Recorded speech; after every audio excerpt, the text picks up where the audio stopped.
Hi, it's Thursday. Welcome to another edition of Newton-Wellesley Medical Group Lunch and Learn. Today's topic is chronic sinus disease, what you need to know. We're happy to have Dr. Jordan Glicksman, who is in with Dr. Avner Alifas. He's been on staff for a bit over a year now. Next slide. Before I let him talk, just to tease the next two talks we have coming up, our interventional radiology services by Dr. Iqbal, and then also our provider guidelines. Talking about considering VAD placement in the home. That sounds interesting from New England Life Care. That'll be coming up in 2 weeks. Next slide. Next slide. Great, thanks. We want to remind people tonight, our wellness initiative continues with a Thursday night drop-in meditation. That should be in your calendar. If you're having trouble accessing that, please email Audrey. Her email's on the bottom. Next. And then, of course, our physician care concierge program. I've been talking about this every week. You can read the quote here about, I think this one's about, snow removal. Let's see. But they can help you find anybody to do any job in your house or in your office. Actually, we had them move. We requested movers to help us move charts around in our office, and it's very, very simple, very easy, and also available to you free. So please go ahead, sign in. It takes about three minutes to sign on, and it's touch-free and very helpful for anybody who wants to sign on. Next slide. And I'll turn it over to Jordan. Thanks for doing this, and I'll see you back at around 12:55. Thanks. Great, thanks for having me. And thanks for everyone that's attending right now. My talk, as was alluded to, is chronic sinus disease, what you need to know. I'm going to be focusing on chronic sinus disease, but if you have questions about anything else about the nose, happy to try my best to answer at the end of the talk. Our group is made up of Dr. Alifas, who runs the practice, and myself. We're the two physicians. We also have Johanna Lamb, who is a nurse practitioner, and we have two audiologists, and we actually have a third one because one of our audiologists has been home because of COVID and trying to keep things safe for herself. I practice out of Newton-Wellesley Hospital, as does Dr. Alifas, and I'm also currently at Mass Eye and Ear, where I'm spending a day a week in their emergency department, seeing ear, nose, and throat patients in their ENT emergency department. And Dr. Alifas spends a day a week at Boston Medical Center, where he does complex ear surgery with the residents there. So I thought I would start by talking about the classification of sinus disease. Acute sinusitis refers to sinus disease that's been present for less than 4 weeks. It's typically an infection. Chronic sinusitis refers to greater than 12 weeks, and then subacute is somewhere in the middle. And then there's other subclassifications, and we'll talk about some of them, but one example is fungal sinusitis, which has some overlap. So if you look at the time courses, acute tends to get bad pretty quickly and get better, or it can get bad, get better, and then get worse again, and then get better. Subacute tends to get better get worse and then get better, or it can just stay and become chronic sinusitis. And depending on whether it's acute or chronic, the treatment's different. And again, the focus today will be on chronic sinusitis. Just to touch briefly on the economic and societal impact, chronic sinus disease affects 4.5 to 12% of the population. It has a large cost burden, and it can happen across the disease spectrum. It's more common in middle-aged individuals, but doesn't have to be in middle age. I've got a patient that we just booked for surgery that's in her 20s, and I've operated on a patient much older, and I've got patients that I manage medically that are much older as well, and there's no gender predilection. It affects men and women equally. Just to talk briefly about the anatomy, because that defines the pathology to a large extent. You've got paired sinuses, including the frontal sinuses labeled with the F. Here we're showing the septum, the orbit on both sides with the I. You've got the maxillary sinus, which is paired with the other side, your inferior turbinate, the middle turbinate, the ethmoid. You can still see the septum here. As we go further back, you've got the sphenoid sinus. And then looking at a sagittal view, again, you go frontal, you got your ethmoids, which are divided up into the anterior and posterior ethmoids, and the sphenoid sinus is visible here. And because of us being in midline, you don't see the maxillary sinus. Basically, this cartoon demonstrates the area that we're targeting with medical and surgical interventions. You've got the Ostiomeatal Unit, and this is kind of the bottleneck of the highway where things drain. So the maxillary sinus drains up this way, the frontal sinus comes down this way, and the anterior ethmoids come into this area as well. So you've got a lot of sinuses kind of converging into this area, and most patients, but not all, with sinus disease have a problem in this area here, be it inflammation or some other form of obstruction. And our goal is trying to find ways to make this area more open, so that way the sinuses can drain more and not get inflamed and have major problems that way. In terms of what chronic sinusitis actually is, it's definitely patients come in and they say that chronic sinusitis is their chief complaint. And it means different things to different people. Obviously, medically, it has a definition, and we'll talk about that shortly. But I get patients that come in with recurrent diffuse facial pain with a drippy nose, facial pain with swelling, tooth and ear pain during a cold, long-standing postnasal drip, losing a smell after an upper respiratory tract infection. And it's up to us to figure out whether or not this is actually sinus disease or something else. In terms of etiologies, there's a number of contributing factors. Intrinsic components such as infections can predispose patients to having problems. And we'll talk a bit about whether or not the chronic sinusitis is really an infection shortly.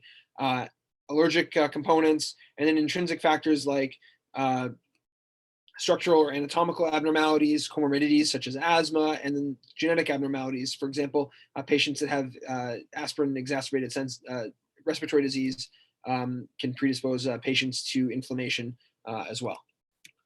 There's some problems with the diagnosis. It's tough because the old adage is history is 90% of the diagnosis, and I don't think that it necessarily applies to chronic sinus disease. Patients will often have an unclear history, and we spend a lot of time on the history trying to sort out their symptoms.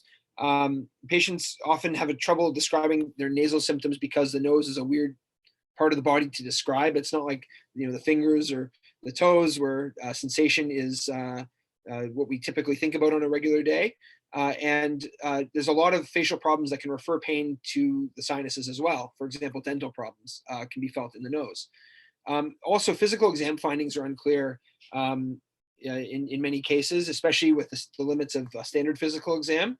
And particularly in a primary care setting, physical exam is very limited.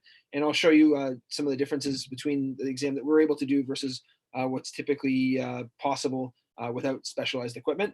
And then the other problem is that CAT scans are highly sensitive and not specific.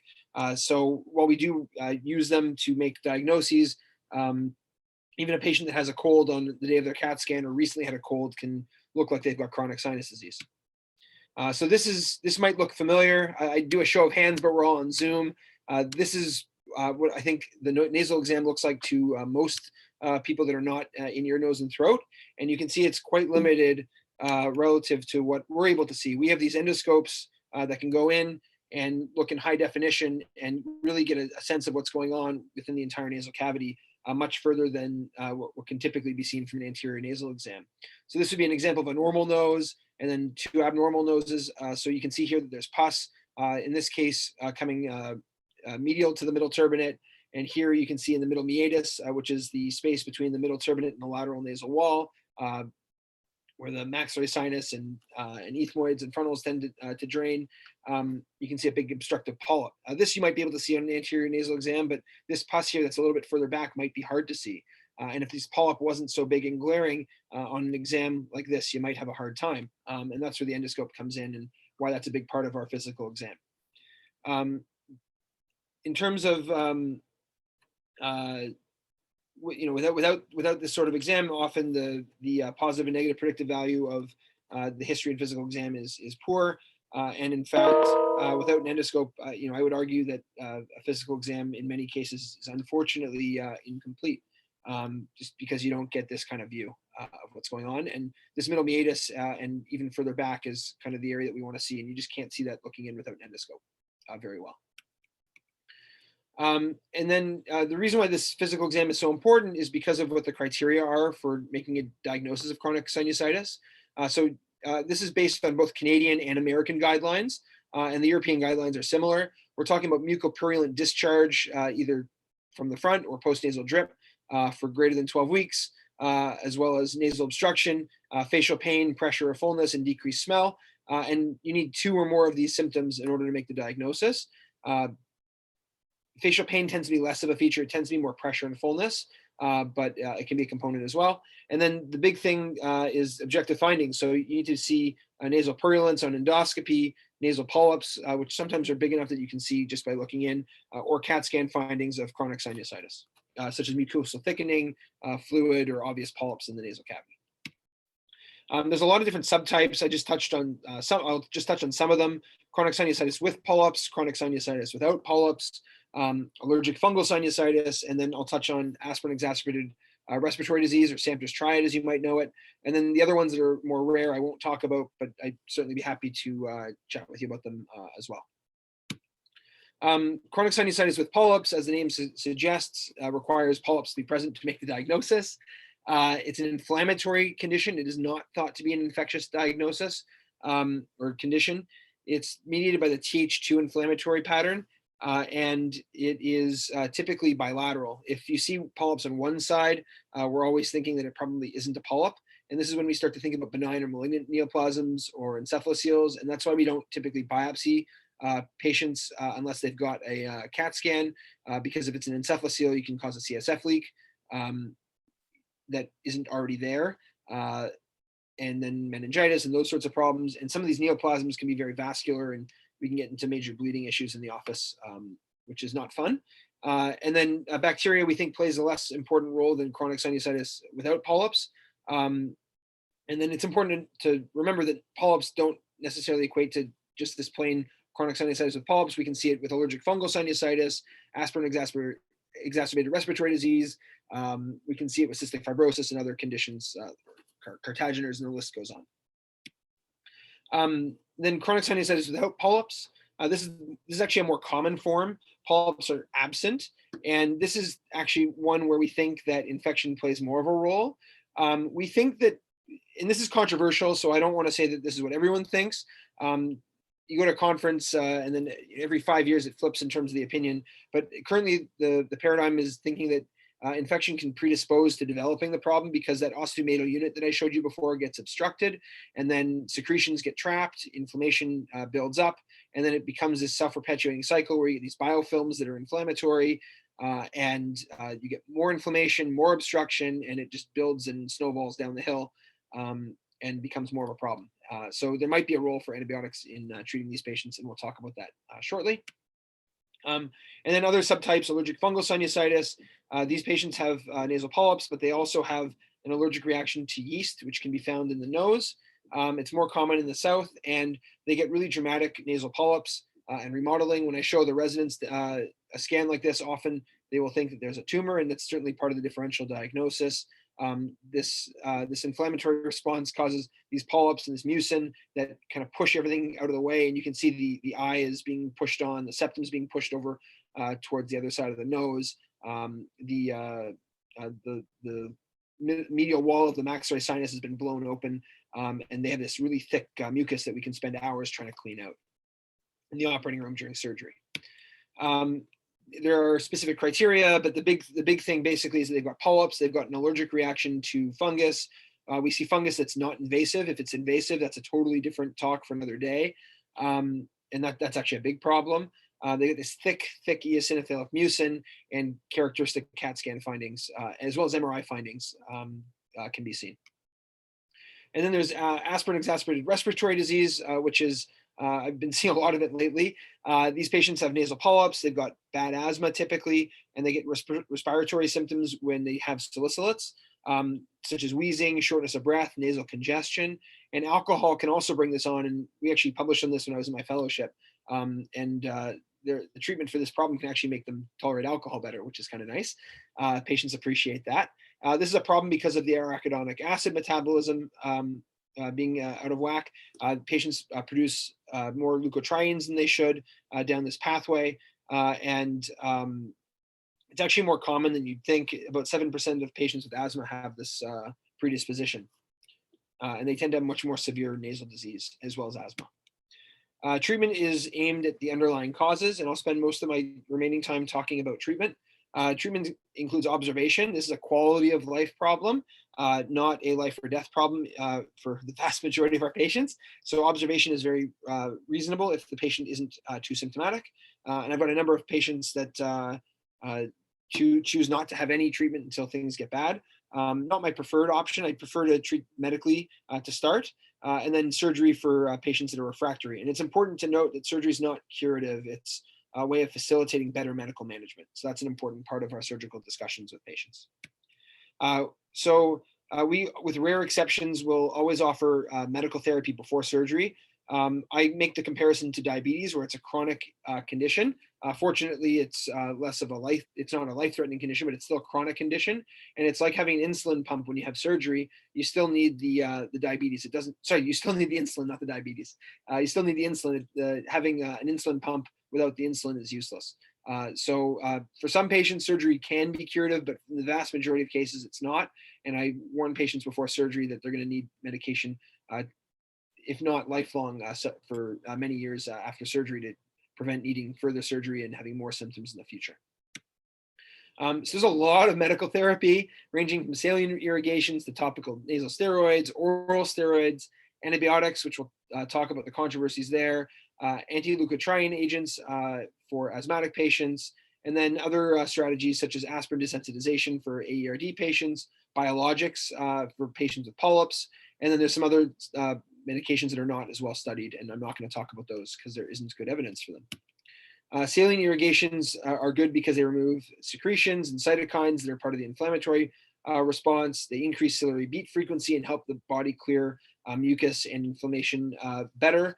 And one thing that's important when patients go on these rinses is to use clean water if they're going to make their own irrigations, and to avoid well water. So distilled or boiled is preferred, and that's on the packages, but it's important to reinforce to our patients that they shouldn't be using dirty water or even water that's from the tap that they think is clean. Topical nasal steroids is also first line for patients. These have a very low bioavailability, so that's why they're better than prednisone. You can give a high concentration where it's needed in the nose. I tell patients to aim laterally. If you think about it, the septum is medial. That's where nosebleeds tend to happen. So we want to avoid epistaxis. And the problem tends to be in this ostiomeatal unit, which is lateral. So I tell patients to aim towards the lateral corner of their eye, and that should get things in the area where it needs to be. In terms of, I get asked a lot about choosing different nasal steroids. Why do you choose one versus the other? The truth is that there is no good study. I tell patients that I'll try and prescribe Flonase because sometimes they can get it approved, but otherwise they should just use whatever is cheapest or on sale that day, unless they find that there's something they really like from trial and error. But there's really no good evidence that any one is better than the other in terms of these topical sprays that you find over the counter. And then steroid irrigations is not, so this is off-label. There's poor insurance coverage. I can get budesonide or Pulmicort for my asthmatic patients with most insurances, but otherwise I tend to use a compounding pharmacy. The nice thing about these rinses is that when you add the steroid to the rinse gets to much more of the nose and to the areas that it coats almost the whole nose. If you look at the studies looking at modeling of where things go, and they've done studies where they've labeled it with fluorescein, and you get much better coverage of the nasal cavity. This is an option, but it tends to be more expensive. I use a compounding pharmacy. It's often about $100 every 3 months, which is more expensive than nasal sprays, but it does work a lot better. And then steroid irrigations, again, you get a much more reliable distribution. So that's why we use this. Drawbacks are the cost. There are some theoretical concerns about HPA suppression and glaucoma. This has not been well demonstrated from a clinical perspective, but it is off-label, so it is something I warn patients about. I routinely prescribe this, and so do most fellowship-trained rhinologists, as well as general ear, nose, and throat doctors as well. And it does appear to be safe. The HPA suppression in particular seems to be detected based on lab results, but not clinically meaningfully, which is good. But again, I do warn my patients because it's off-label. There are a number of studies going back several years now that demonstrate that this is more effective treatment. If patients have really big nasal polyps, I don't always go to this because if the polyps are blocking where the rinse is going to go, I think it's a little bit futile, but this is definitely something that I consider with my patients before we talk about surgery, and also for afterwards for managing them. And if you're interested and you want to screen cap or screen grab this slide, this is the prescription that I give out. or if you're more comfortable sending patients to see us, we're happy to take care of them as well. But this is the prescription that I typically use, and I have them put it into a 240 milliliter bottle, typically a Neomed sinus rinse, or there's other bottles and other companies that make it the same.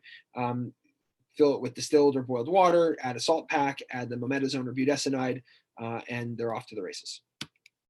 Oral steroids are also used. These are very effective, and this is something that I'll typically try before bringing a patient to surgery. It reduces polyp size, relieves mucosal inflammation and edema, and typically I do a prednisone taper or just a 5 to 7 day course, or Medrol packs I see commonly used as well. There's not really a correct dosing. I typically keep the patient's ideal body weight in mind when I do this. And then there are obviously the adverse effects. The scary one for me is avascular necrosis of the hip. But obviously long-term, in particular, a lot of these complications can be problematic as well. But in short bursts, it tends to be fine. The weight gain and the sleep changes tend to bother patients the most. In terms of oral steroids, I really try to minimize it. If I'm giving a lot of oral steroid to patients, it's definitely where discussions for surgery start to become more prudent and a bigger consideration. If a patient's leaning away from surgery and they're having a lot of steroids, that's a patient that I might push a little bit more towards surgery to prevent them from having complications from being on prednisone over and over again for years. Antibiotics, as I mentioned, are controversial. We don't know if the bacteria is actually causal or if it's along for the ride. It might be an inciting event, but might not be what perpetuates it. And it might just be there colonized, not actually causing an infection. And this is, for the most part, chronic sinusitis now is thought to be an inflammatory condition, not an infection. There's some controversy about this, as I mentioned, and one of the studies that I really point to is this one here that shows that if patients go on Augmentin, which is a great choice of antibiotic for the nose and nasal disease, for 14 days during an exacerbation when their chronic sinusitis is getting worse, it showed no benefit to prednisone compared to prednisone alone when patients got this. And so this, for me, is a big kind of question mark on the role of antibiotics for sinus disease, for chronic sinus disease. But these are the pathogens that we're targeting. They tend to be gram-positives as well as anaerobes and occasionally fungus. Again, whether it's causal or not is questionable. But if we're going to be treating for the infections, saline rinses are great because the solution to pollution is dilution.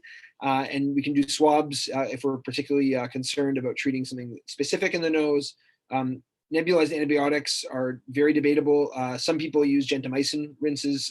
Some of my fellowship directors, when I was in training, did. Others were adamant against it. So it is very controversial. Typically, if I'm going to give an oral antibiotic, I like it to be culture directed, or if I'm going to go empiric, it's either amoxicillin or Augmentin. And there's definitely no evidence for topical or oral antifungals for these patients. I'm not going to talk much about anti-leukotrienes, but in patients with asthma, if they're having trouble getting their asthma under control, it's been shown that the anti-leukotrienes for their asthma can be helpful for the nose. The benefit is modest. I usually leave it up to a pulmonologist to prescribe this if they think it'll also help with the asthma. And then surgery is the final kind of step in the pathway. This is for failed medical therapy and severe polyps. In the absence of adequate medical therapy is the only time that I'll consider it without treating medically first. And then AERD patients, these patients, because they tend to have severe disease, they tend to be in this category as well. And where surgery is nice for these patients is then we can put them on Aspirin-Desensitization or even Biologics. And we tend to notice really big improvements, which is great. The goals of surgery are to remove diseased mucosa, debulk the polyps, ventilate the sinuses. The big one for me is facilitate medical delivery, reduce how much steroids we're giving, hopefully give them their smell and taste back, although this is unpredictable, improve quality of life, and of course, avoid complications. And again, surgery is not a cure. And if patients aren't willing to go on medications afterwards, I definitely warn them that, not to expect the surgery to be a magic bullet without proper treatment afterwards with medications. And we're trying to basically go from this to this. Here's a big polyp blocking the middle meatus, and then this is a patient several months post-op after they've recovered with good medical therapy. You can see into the maxillary sinus, the sphenoid sinus, the ethmoids. Frontals would be up here if we continue up the screen, and it's a big difference in terms of how it looks, and hopefully, more importantly, how they feel. I realize I'm running out of time, so I don't want to talk too much about the. I would love to talk about Samter's patients and some other more unique situations, but suffice it to say, patients that have asthma tend to recur faster, and then patients with Samters on top of their asthma or aspirin-exacerbated respiratory disease tend to recur more. One thing that's been a game changer has been aspirin desensitization and now biologics. Patients that appear to be aspirin sensitive get desensitized by going on high dose aspirin after a buildup period. And this tends to reduce the likelihood of going on to further surgery. This Kaplan-Meier curve was from an institution prior to implementation of their aspirin desensitization. When I was at Penn, we studied these patients, and the recurrence rates dropped dramatically with aspirin desensitization with the surgery that we did, which was great. And here's these are just a couple of studies that I'm involved with. This one here shows that patients do much better after being desensitized. This one shows that patients are able to tolerate alcohol better after aspirin desensitization, which is often a selling point for patients more than their sinus disease. With moderation, obviously, we encourage, of course. And then I won't talk too much about biologics, but the big one that's on the market right now is Dupixent.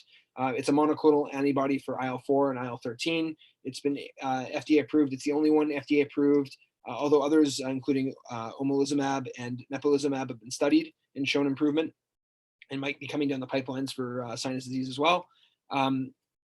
In our patients with polyps, it tends to decrease polyp size, decrease findings on CAT scan, improve severity of symptoms, and it's generally very well tolerated. In clinical trials, there are adverse effects, but they tend to be minimal, and it has an impact on not only patients' sinus disease, but also their asthma, smell, and taste, which is fantastic. Just to summarize before I put up our practice summary slide, treatments are saline rinses, steroid sprays, steroid irrigations, which is my favorite, oral steroids when needed, possibly antibiotics, possibly anti-leukotrienes, aspirin desensitization for relevant patients, which is done after surgery, surgery for patients that are refractory to medical therapy, and biologics have started to make a big difference in our patients' lives as well. In terms of the dream referral, patients that have been on medical therapy already, whether or not they need a CAT scan or not, we're happy to order that for our patients. There's actually a specific protocol that we use if you are going to order one before sending a patient in, just because if they do go into surgery, then we have this special protocol for navigation in the operating room. Generally, if patients haven't been on medical therapy, they typically, that's the first step. And then if they fail that, then we talk about escalating medical therapy or going on to surgery. With that, I will open the floor to questions. Again, this is our practice. Dr. Alafas, myself, our nurse practitioner, Johanna, we have some audiologists. We work primarily out of Newton-Wellesley Hospital, and Dr. Alafas and I also spend time at the academic centers, myself a day a week at Mass Eye and Ear, and Dr. Alafas at Boston Medical Center. And we're happy to see your patients for sinus disease or anything else for that matter. I've included the phone number for patients as well as the back line. Feel free to screenshot this, and you can always, if you got a patient you want in quickly, we'll always find a way to make it work for you anytime. And that's my last slide. So if there's any questions, I will let Dr. Snyder moderate. And I just want to thank everyone for their patience and for showing up to hear me speak today. Thanks so much. Yeah, that was a great talk. You got right through all of them, amazingly so. 2 minutes left. I don't see anything in the chat box about any questions. I did. I guess I'll take the opportunity, since I have you on the line, to ask you a vexing problem in primary care. We see a lot as patients age. It's kind non-allergic rhinitis. I know that could be a whole talk in and of itself, but any pearls, I'm sure the primary care docs would love to hear from a fellowship trained rhinologist about this. So I think I recognize a lot of the names and some of the faces on the talk. So some of you might have seen my dot phrase. I call it JG triple therapy. You're welcome to steal it from me. I often will put patients. So the problem with non-allergic rhinitis is there's a lot of different types of non-allergic rhinitis. Typically these patients are complaining about either rhinorrhea through the front or postnasal drip. And it's a little bit challenging to tease out which it is. So what I typically do is my three favorite, I have a cocktail of triple therapy. I put people on Flonase or another topical nasal steroid, Azalastin, which is an antihistamine, and Atrovent, which is an anticholinergic. I give them all three right at the start. I slam them with all three. I tell them, try them all for a month. I don't know which of these is going to work for you, either 1, 2, or 3 of them, but let's get you better right away. And then once they're better, I have them wean off for a week or two at a time from each of them, and try and basically by trial and error figure out which combination works for them. And we actually work backwards for the diagnosis. So that's kind of how I approach it. Patients sometimes will give me a bit of a pushback. Well, why do I need all three? I said, you probably don't. But would you rather get better in a month and then work backwards, or potentially spend the next 3 or 4 months working together with 6 different combinations to try and figure it out together? And that's usually what we settle on. And that's my go-to. And then there are some ways of addressing the nerve for the patients, in particular with vasomotor rhinitis. With cryotherapy, there's some insurance coverage issues. A lot of insurers pay less than the actual device costs doing it in the office, and it's not on formulary currently, although that could change. So it's tough in private practice to do it because we don't get reimbursed as much as the device costs, but we will do that for select patients that are having trouble with all three sprays. And clinically, can you tell the difference between those two, the non-allergic and the vasomotor, on history, or how does that work? History. I mean, older patient, the vasomotor patients, it tends to be with cold. It tends to be with, gustatory is kind of in the same category, but often they'll have trouble when they're sitting at the lunch or dinner table. But in the end, the treatment tends to be very similar, and parsing out a specific diagnosis, at least to me, isn't as meaningful as getting them better. And there isn't really a good diagnostic test. It's mostly history. Someone gets it only when they run, it's probably exercise induced. Things like that. But in the end, you recommend doing all three at once and pulling back, as opposed to what probably most of us do. Like I know I do one, then the other, then the other. So that's what I like. I mean, everyone's different, but the problem is they might need all three. They may have more than one problem going on. They might need two. And again, I like to get them better right away. They tend to be happier that way. And when I explain it that way, people tend to understand it. But I'll work with anyone with whatever they'd like. That's my go-to. Perfect. Well, thanks for doing this. And I want everyone to know, make sure you know that your specialty and your fellowship trained in this. So that was great talk. And as everyone knows, please, it'll be up on YouTube if you like. And also don't forget other educational opportunities. We have our grand rounds every Wednesday morning at 8:30. If that's not in your schedule, please let us know. And then of course, we'll see you back here next week, Thursday at 12:30. Everyone have a great weekend, and see you all. Bye.